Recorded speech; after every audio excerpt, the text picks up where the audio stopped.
সম্মানিত ভিউয়ার্স, আসসালামু আলাইকুম ওয়া রাহমাতুল্লাহি ওয়া বারাকাতুহু। আশা করি সবাই আল্লাহর অশেষ রহমতে ভালো আছেন, সুস্থ আছেন। এই চ্যানেলে আর একটি নতুন গুরুত্বপূর্ণ ভিডিওতে আপনাদের সবাইকে স্বাগতম। আজকে আলোচনা করব সরকারি কলেজের শিক্ষকদের সম্পদের তথ্য জমা দিতে হবে মাওসিতে। বিস্তারিত থাকছে ভিডিওতে।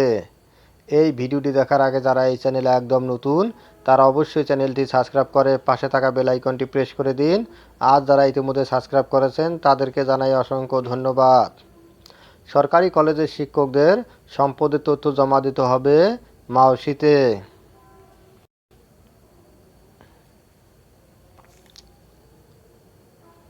বিসিএস সাধারণ শিক্ষা ক্যাডারে কর্মরত সরকারি কলেজের শিক্ষকদের সম্পদ বিবরণী সরাসরি মাধ্যমিক ও উচ্চশিক্ষা অধিদপ্তরে মাওসিতে জমা দেওয়ার নির্দেশ দিয়েছে শিক্ষা মন্ত্রণালয়। রবিবার মন্ত্রণালয়ের মাধ্যমিক ও উচ্চশিক্ষা বিভাগের উপসচিব মোহাম্মদ মাহবুব আলম স্বাক্ষরিত চিঠিতে এ নির্দেশ দেওয়া হয়। চিঠিটি মাওসির মহাপরিচালক বরাবর পাঠানো হয়েছে।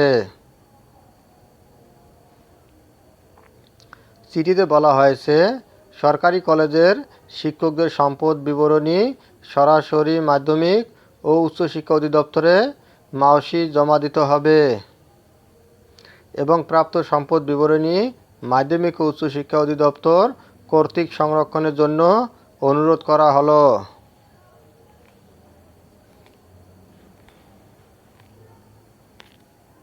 ধন্যবাদ জানিয়ে বিদায় নেওয়ার আগে আবার অনুরোধ জানাই, যদি ভিডিওটি ভালো লাগে এবং সর্বশেষ শিক্ষামূলক আপডেট ভিডিও পেতে চান তাহলে অবশ্যই চ্যানেলটি সাবস্ক্রাইব করুন। ধন্যবাদ সবাইকে।